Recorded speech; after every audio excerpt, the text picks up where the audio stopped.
The first thing I saw was the ring. It lay on the asphalt between broken glass and rain, a thin gold circle spinning like it couldn't decide which way to fall.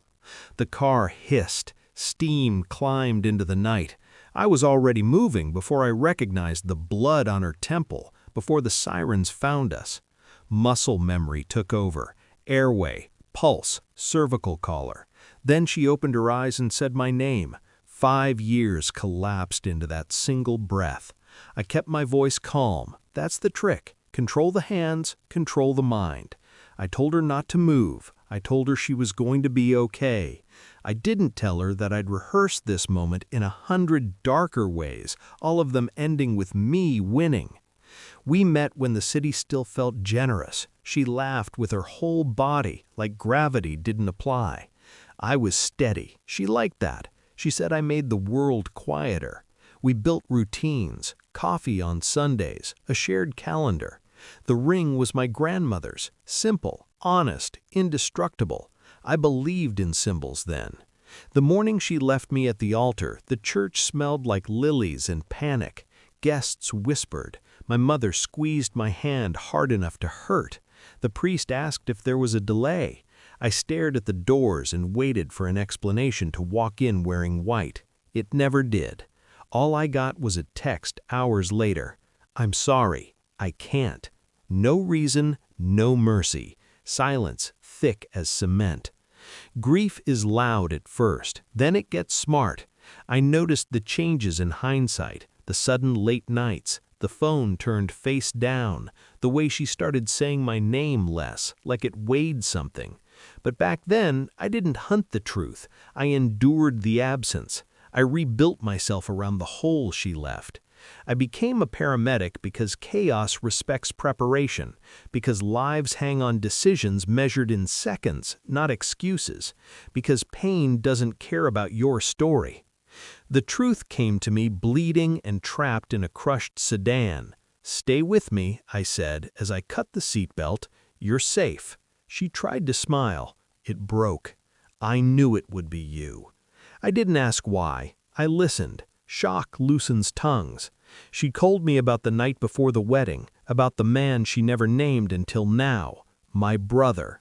The drinks, the mistake that lasted 6 minutes and ruined a lifetime, the clinic she paid cash to visit, the threats that followed when she tried to leave him behind, how he told her I would never forgive her, how he told her to disappear. Every word landed like a nail. I kept working, IV in, oxygen on. I told her to breathe with me. I told her help was coming. I didn't tell her that my plan had just completed itself. You see, I didn't need revenge fueled by rage. I needed accuracy. After the wedding, I didn't spiral. I documented. I learned the anatomy of secrets. I noticed my brother's sudden confidence, his money problems evaporating, his temper sharpening. I watched, quietly. I put distance between us and built a firewall of patience. People confess when they think no one's listening. Phones get sloppy. Lies leave residue. I became methodical. I didn't confront him. I waited. I helped him get a job through a friend. I encouraged him to buy a car he couldn't afford. I let him believe I was broken.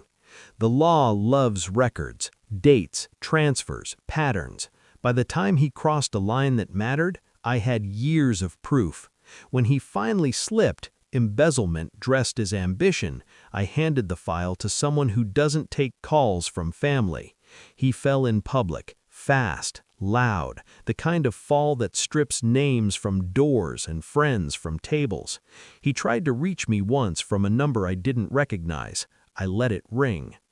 Back at the wreck, she squeezed my hand with what strength she had left.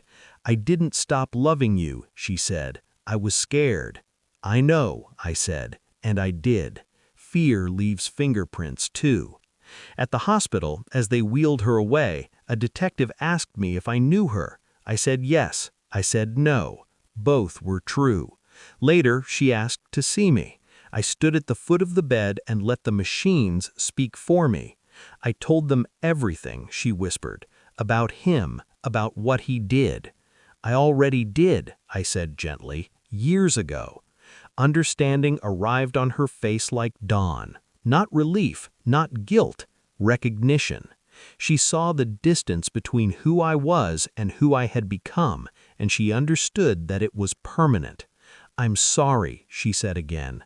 "I believe you," I said, and that was the last kindness I owed her. I didn't walk away angry. I walked away finished. Justice isn't loud when it's done right. It doesn't need witnesses. It needs timing.